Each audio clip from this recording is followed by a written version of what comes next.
आज इस समय में लाइव आने का एक बहुत ख़ास कारण है। ये वो समय है जिस समय हमें शनि आराधना या किसी भी प्रकार की, अगर आपको शनि से रिलेटेड कोई भी परेशानी है, पीड़ा है, उसका निवारण करने का ये ऐसा टाइम होता है जब उनकी पूजा आराधना हमें शुरू करनी चाहिए। आज का टॉपिक खास रहेगा शनि की साढ़े साती।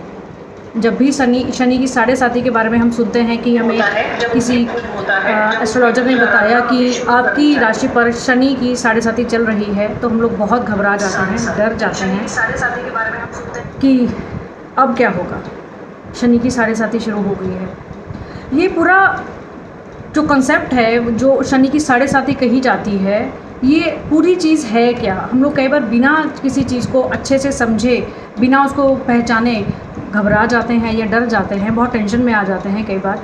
तो ये आज का ये कॉन्सेप्ट अब उन सभी लोगों के लिए रहेगा जिन पर या तो साढ़े साती चल रही है, ढैया चल रही है, या कुछ ही समय के बाद साढ़े साती या ढैया आपकी राशि पर आने वाली है। एंड में हम ज़रूर ये बात भी करेंगे कि शनि साढ़े साती में या ढैया में या शनि की महादशा में ऐसे कौन से उपाय करें जिससे हमें बहुत जल्दी राहत मिले और बहुत सरल से उपाय हों। कुछ आम उपायों के बारे में हमने पहले बहुत बार बात की हुई है, लाइव सेशंस में भी हम लोग बात करते रहते हैं, या और भी आपने जगहों पर ये बात सुनी होगी कि शनि से रिलेटेड कौन से उपाय करने हैं। लेकिन आज के इस टॉपिक में आज हम एंड में उपाय वो बताएंगे जो कि आपने शायद पहले बहुत कम सुने होंगे या ना ही सुने हों। तो लाइव सेशन से जुड़े रहें और ज़्यादा से ज़्यादा शेयर ज़रूर करते रहें इस टॉपिक को, क्योंकि ये बहुत इंपॉर्टेंट टॉपिक है और इस टॉपिक से रिलेटेड कई बार भ्रम या भ्रांतियाँ, डर समाज में बहुत है। बहुत जल्दी से आपको समझाने की कोशिश करूँगी और बहुत जल्दी ही उपायों पर आऊँगी कि कौन से उपाय आपको करने हैं। सबसे पहले आप ये जानें कि इस समय में, जबकि पूजा आरती का समय है, ये आज लाइव आने का मेन रीज़न यही है कि आप सभी को ये पता होना चाहिए कि ये जो समय है संध्या काल, जिसको हम गोधूली बेला भी कहते हैं, जिसमें कि दिन और रात का मिलन होता है, ना रात एग्जैक्टली होती है ना ही दिन होता है, इस समय से शुरू होती है शनि आराधना करने का समय। जब भी शनि मंदिर जाना है या शनि की किसी प्रकार की भी आराधना करनी है तो इस समय से आपको शुरू करनी है। अब जल्दी से इस बात को देखते हैं कि शनि जो साढ़े साती कही जाती है, ये है क्या चीज़, कैसे आपकी कुंडलियों पर साढ़े साती को पता लगाया जा सकता है कि चल रही है या नहीं, या ढैया है। चलिए समझते हैं इस कॉन्सेप्ट को कि शनि साढ़े साती कैसे आपकी कुंडलियों पर आती है। आपकी सहूलियत के लिए केवल 5 मिनट यहाँ लगेंगे कि कैसे शनि राशि के ऊपर आते हैं और ढैया या साढ़े साती कही जाती है और किस प्रकार से काम करती है, शरीर के किस अंग पर कितने दिनों के लिए शनि विराजमान रहते हैं। ये बात आपने कहीं पहले नहीं सुनी होगी, तो ध्यान से इस टॉपिक को ज़रूर सुने और समझें और फिर उसको घटाएं अपनी कुंडलियों के ऊपर, अपने जीवन पर। सबसे पहले तो हम ये समझेंगे कि साढ़े साती लगती कब है। जिस भी भाव में, मैं एग्जाम्पल के लिए यहाँ पर लग्न के अंदर जो पहला ही भाव है हमारा कुंडली का, यहाँ पर चंद्रमा को बिठाया है, यानी कि जो भी आपकी राशि है, राशि कैसे पता लगाएंगे, जिस भी भाव में या जिस भी नंबर पर आपके चंद्रमा लिखा है वो आपकी राशि हुई। तो फॉर एग्जांपल अगर हमने यहाँ शनिदेव को चंद्रमा को बिठा दिया है, तो हम अब शनिदेव का गोचर देखेंगे कि कैसे है। शनिदेव का गोचर यानी चंद्रमा से एक भाव पहले अगर हो जाता है, यहाँ पर आज के समय में शनिदेव गोचर में बैठते हैं, तो समझिए आपकी राशि पर साढ़े साती शुरू हो गई। साढ़े साती 7.5 साल, यानी कि एक भाव में 2.5 साल, इस भाव में 2.5 साल रहेंगे, इस भाव में 2.5 साल रहेंगे, इस भाव में 2.5 साल रहेंगे। तो ये 3 भावों पर जब शनि गोचर करते हैं तो इसको कहा जाता है साढ़े साती, 7.5 साल का समय। और इस पूरे अवधि को यदि मिलाया जाए तो लगभग 2700 दिन बनते हैं जब साढ़े साती का समय हमारे ऊपर, हमारी राशि के ऊपर रहता है। अब ये काम कैसे करती है, क्यों हम लोग घबराते हैं इससे? बहुत बार बताया जाता है कि शनि साढ़े साती शुरू हो गई है तो अब ये हो जाएगा, वो हो जाएगा। सबसे पहले समझने की बात ये है कि साढ़े साती लगती किसको है। ध्यान दें यहाँ पर चंद्रमा को। चंद्रमा क्या है? हमारा मन। मन क्या है? डिसाइड करने की पावर। मन ने कहा तो हमने ये किया, मन में ऐसा आया तो मैंने वैसा किया। इस प्रकार से चंद्रमा को साढ़े साती लगती है और कई बार जब मैंने ये पहले ये बताया हुआ है कि शनि और चंद्रमा की युति अगर आपकी कुंडली में बनी हुई हो, जिसको विष दोष कहा जाता है, तो ये आजीवन ऐसा माहौल बना देती है आपके आसपास कि वो साढ़े साथी जैसा काम करती है। अब इस बात से भी घबराने की ज़रूरत नहीं, या साढ़े साथी से घबराने की ज़रूरत नहीं। ये देखिए सबसे पहले कि चंद्रमा की पोजीशन कैसी है कुंडली में, और शनि की पोजीशन या प्लेसमेंट उनकी कैसी है, राशि क्या है आपकी। इस बात पर बहुत डिपेंड करता है कि आपकी आने वाली साढ़े साथी या चलने वाली साढ़े साथी कैसी होगी। अब इस पूरे कॉन्सेप्ट में ये समझते हैं कि शनि क्या पूरे अपनी 7.5 सालों में हमें खराब प्रभाव ही देते हैं, ऐसा नहीं है। इसलिए हर एक उस जातक को घबराने की या टेंशन लेने की ज़रूरत नहीं है जिसके ऊपर साढ़े साथी चल रही है। ये अप एंड डाउन लाइफ में ज़रूर देते हैं, क्योंकि नैसर्गिक तौर पर ये कहाँ के कारक हैं, दशम भाव के और एकादश भाव के, यानी कि आपका कार्य क्षेत्र और आपका सोर्स ऑफ इनकम। इन दो भावों के ये नैसर्गिक तौर पर नेचुरल तरीके से ये कारक होते हैं।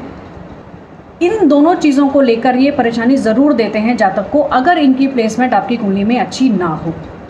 अब ये देखेंगे कि पूरे 7.5 सालों में ये कैसे प्रभाव देते हैं, शरीर के किस अंगों पर शनि विराजमान होते हैं और प्रभाव इनका होता है। शुरू के दिनों में 100 दिन अगर हम देखें तो हमारे चेहरे पर होते हैं, हमारे मुख पर होते हैं, और जो कि हमें हानि देते हैं। जैसे ही शनि साढ़े साथी शुरू होती है तो इंडिकेशंस यही मिलते हैं कि कुछ ना कुछ लॉस, चाहे वो आपका धन का लॉस हो जाए, व्यापार में कोई हानि हो जाए, या कार्यक्षेत्र में आपको किसी ना किसी प्रकार की प्रॉब्लम शुरू हो जाए, तो किसी भी क्षेत्र से हानि का सामना आपको करना पड़ता है। अगले 400 दिनों में आपके दक्षिण भुजा में रहते हैं, जहाँ पर आपको वो विजय या लाभ दिलाते हैं। पहले हानि, उसके बाद लाभ। 600 दिनों में वो आपके पाँव में रहते हैं। इसमें आपको ये भ्रमण कराएंगे, बहुत ज़्यादा घूमने वाला काम आपको करना पड़ेगा, थोड़ी भाग दौड़ आपकी बढ़ेगी। और कुछ ऐसे जातक जिनके विदेश भाव में यदि शनि बैठे हों तो वो विदेश भ्रमण भी करवाते हैं। पहले के समय में यदि साढ़े साथी को जोड़कर हम आज के परिवेश में बात करें तो पहले के समय में विदेश जाना कुछ अच्छा नहीं माना जाता था। जैसे काला पानी की सज़ा किसी को हो गई, उस प्रकार से माना जाता था कि अपने घर से, परिवार से दूर जाकर काम करना। आज के परिवेश में बहुत से लोग चाहते हैं, ज़बरदस्ती से चाहते हैं कि हमारा वीज़ा लगे, हम बाहर जाएं, हम विदेश जाएं। लेकिन ये बातें तब की हैं जब विदेश जाना कोई बहुत अच्छी बात नहीं मानी जाती थी। लेकिन इस तरह से आज के परिवेश में ये लाभ का कारण हो गया है विदेश जाना। अगले 500 दिनों में वो आपके उदर पर, यानी कि आपके पेट के ऊपर भ्रमण करते हैं, जहाँ पे वो आपको लाभ देते हैं। अगले 400 दिनों में वाम भुजा पर, जहाँ पर ये आपको दुख या निर्धनता, यहाँ पर फिर वापस में हमारा कोई ना कोई मनी लॉस या किसी भी प्रकार का दुख। अब वो दुख में कोई भी चीज़ हो सकती है, घर परिवार में, ऑफिस में, आपके समाज की प्रतिष्ठा में, किसी भी तरह के रिलेशनशिप में प्रॉब्लम्स का होना यहाँ ज़रूर इंडिकेशन मिलता है। शनि साढ़े साथी या ढैया में एक काम तो ज़रूर होता है कि आपके जो रिलेशनशिप हैं, जो संबंध हैं आपके कुटुंब से, उसमें परेशानी ज़रूर आती है। उसके बाद अगले 300 दिनों में मस्तक पर रहते हैं, जहाँ पर आपको ये राज्य से लाभ या सौभाग्य देते हैं। अब अगर हम ये माने कि यदि शनि की साढ़े साथी शुरू हो गई है तो क्या किसी का विवाह नहीं होगा, शादी नहीं हो पाएगी, कोई भी मांगलिक कार्य नहीं हो पाएंगे? ऐसा नहीं है। जैसे ही शनि का गोचर यहाँ विराजमान होगा, जबकि आपके मस्तक पर शनि विराजमान होंगे, भ्रमण करेंगे, तो ये सौभाग्य और राज्य से लाभ आपको देते हैं। अगली बार ये आ जाएंगे आपके नेत्रों में, जहाँ पर ये आपको मृत्यु तुल्य कष्ट दे सकते हैं। यहाँ पर फिर से दुख या मृत्यु तुल्य कष्ट, यहाँ पर चोट चपेट से होने वाली दिक्कतें भी आपके सामने आ सकती हैं। इस समय में ट्रैवल करने में बड़ा सावधानी बरतनी चाहिए। कोई ऐसा काम जिसमें आपको कोई चीटिंग आपके साथ हो सके, कोई धोखा हो सके, उस तरह की चीज़ों से बचने का बहुत ज़्यादा समय ऐसा होता है। लास्ट में जो 200 दिन होते हैं वो पर गुदा में रहते हैं, और वहाँ पर भी वो दुख या मृत्यु तुल्य कष्ट प्रदान कर सकते हैं। और अंतिम ये जो दिन है, कई बार हमने ये भी देखा कि जब अगर शनि की प्लेसमेंट ठीक है तो उतरते साढ़े साथी में जातक को ये लाभ बहुत देते हैं। जितनी भी हानियाँ बीच में हुई हैं उनसे रिलेटेड लाभ ये दे देते हैं। अब ये बात करेंगे कि ये हानि होती कैसे है। हानि, क्योंकि चंद्रमा को शनि की साढ़े साथी लगती है, मन को हमारे शनि की साढ़े साथी लगती है, तो बहुत तरह के वहम मन में आते हैं। शनि कई बार चीटिंग करवा देते हैं जातक के साथ, या ऐसे वहम देते हैं कि जो भी कुछ मैं कर रहा हूँ या कर रही हूँ वो सब कुछ ठीक है। और कुछ समय के बाद वो डिसीज़न गलत सिद्ध हो जाता है, गलत प्रूव हो जाता है। ये है शनि की साढ़े साती। बुद्धि को फेर देना, मन में अलग तरह के भाव को दे देना और ऐसा डिसीज़न जातक ले लेता है जो शायद उसके खुद के लिए ठीक नहीं होता। तो कहीं ना कहीं कर्मों का सारा खेल है शनि साढ़े साती में। बहुत बार आपने सुना होगा कि शनि न्याय के देवता हैं। शनि उन कर्मों का हिसाब किताब करते हैं जो पहले आपने इस जीवन में या तो किए हुए हैं, या प्रारब्ध आपका कैसा है, इस बात पर बहुत कुछ डिपेंड करेगा कि शनि साढ़े साती आपकी कैसे जाने वाली है। और इस चीज़ का निर्धारण कैसे करेंगे? शनि की प्लेसमेंट आपकी कुंडली में कैसी है, किस भाव में शनि बैठे हैं, क्या वो नीच राशि में है या वो उच्च राशि में है, किसकी युति में है, क्या वो राहु की युति में है या राहु की दृष्टि में है। इन सब चीज़ों पर बहुत डिपेंड करता है कि शनि साढ़े साती आपकी कैसे जाने वाली है। अब हम जल्दी से बात करते हैं कि शनि से संबंधित उपाय कौन से करें जो शनि साढ़े साती में तो राहत दे ही दे, धैया पर राहत दें, या जिन जातकों की महादशा यदि शनि की चल रही हो उनको क्या ऐसे उपाय करने हैं। साथ ही साथ ये उपाय उन लोगों के भी काम आएंगे जिनकी कुंडली में शनि नीच राशि के बैठे हों। यदि शनि एक ऐसे प्लैनेट हैं, अगर वो नीच राशि के हैं आपकी कुंडली में, आपके साथ चीटिंग, धोखा कभी भी किसी भी प्रकार से हो सकता है। बड़ा सावधान रहने की ज़रूरत होती है। और उस जातक की बुद्धि भी कई बार इस प्रकार से काम करती है कि वो कई बार खुद किसी को चीट करने या धोखा देने में तत्पर हो जाता है। शनि कर्म के देवता हैं, कार्मिक देवता कहे जाते हैं। कर्मों का पूरा लेखा जोखा इनके पास होता है। क्यों? क्योंकि ये सूर्य के पुत्र हैं और यम के भाई हैं, तो सारा लेखा जोखा इनके पास होता है। और अगर काल पुरुष की कुंडली में अगर हम बात करें तो जो जातक के जो काल पुरुष के जो चरण होते हैं, जो पाँव होते हैं, वहाँ पर इनका स्थान है। बहुत सारे ऐसे फैक्ट्स हैं जो शायद हमने साढ़े साती के बारे में या शनिदेव के बारे में पहले बहुत बार डिस्कस नहीं किए। आगे आने वाले वीडियोस में या लाइव्स में आपके साथ ज़रूर डिस्कस करेंगे। बहुत लंबा इस सेशन को मैं नहीं करना चाहती हूँ अभी, तो ज़्यादा से ज़्यादा शेयर आप ज़रूर करते रहें। कोई भी अगर प्रश्न हो शनि से रिलेटेड, साढ़े साती से रिलेटेड, वो भी आप कमेंट सेक्शन में रख सकते हैं। उपायों पर आते हैं, उपायों पर बात करते हैं। ये तो कुछ ऐसे कॉमन सामान्य उपाय हैं ही जो हम सभी जानते हैं कि शनिवार को शनिदेव पर जाकर सरसों का तेल चढ़ाना, कोई काली चीज़ें वहाँ पर चढ़ाना, काली चीज़ों का दान करना।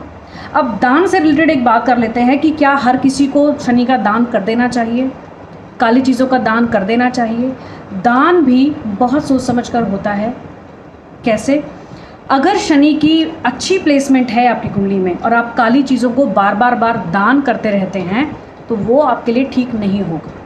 अगर शनि आपकी राशि में नीच के हैं, नीच राशि में बैठे हुए हैं, या राहु की युति में हैं, या किसी त्रिक भाव में हैं, तो ही केवल आप दान कीजिए। और त्रिक भाव में भी कई बार शनि अच्छा रिजल्ट देते हैं।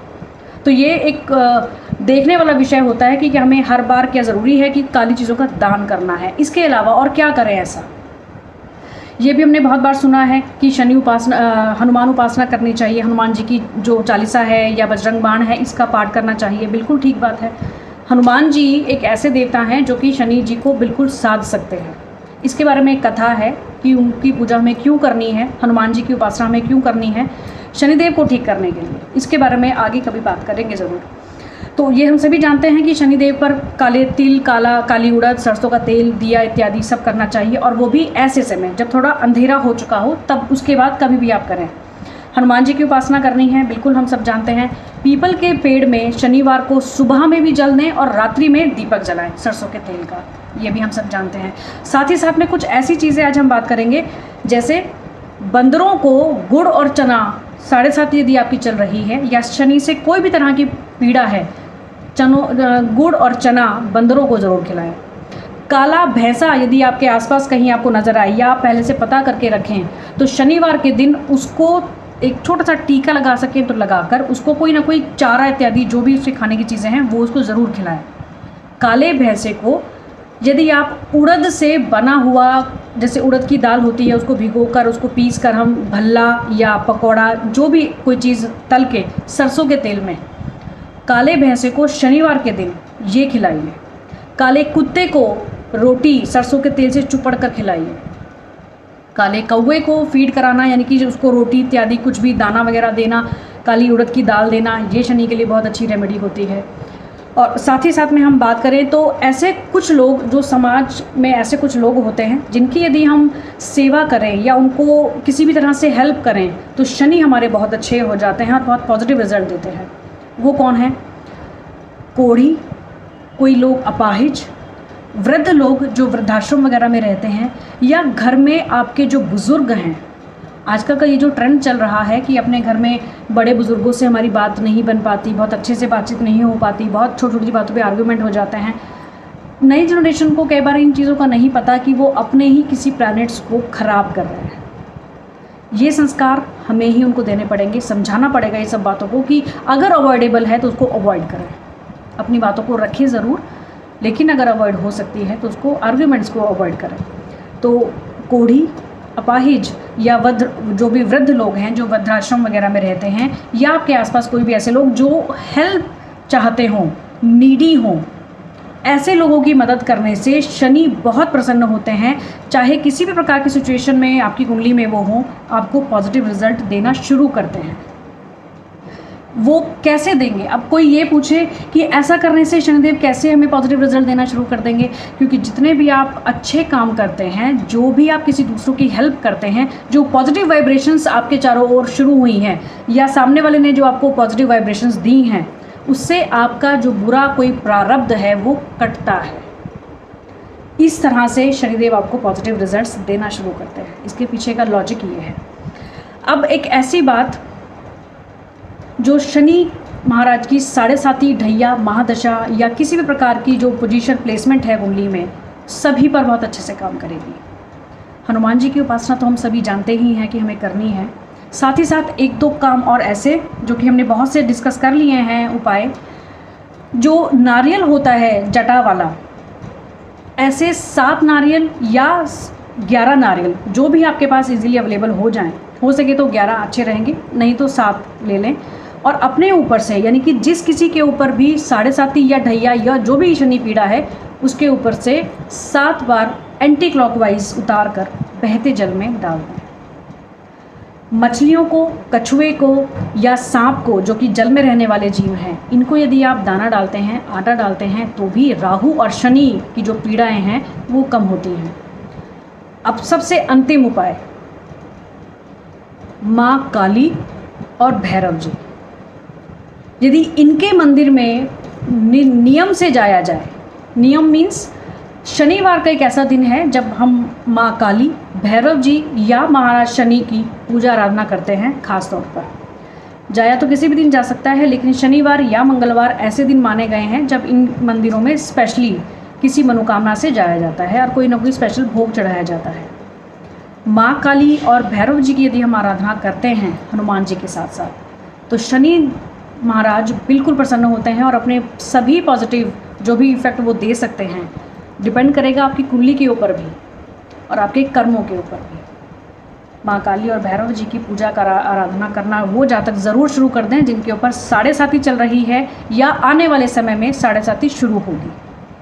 अगर नीच की राशि में शनि बैठे हैं आपकी कुंडली में, तो माँ काली और भैरव जी सबसे सही आराधना करने वाले देवी देवता होंगे, जो कि आपको आने वाली बहुत सारी दिक्कतों से बचा सकते हैं। उम्मीद करूंगी कि ये टॉपिक, ये जानकारी और ये सारे उपाय आप सभी लोगों के लिए बहुत लाभप्रद रहेंगे। कोशिश होगी कि कुछ समय के बाद आप सभी से फिर से जुड़ा जाए, आप सभी की कुंडलियों से रिलेटेड प्रश्न 9 बजे या कल दोपहर में आपसे फिर जुड़ेंगे लाइव सेशन में। आज के लिए, अभी के लिए इतना ही। आप सभी अपना ध्यान रखें।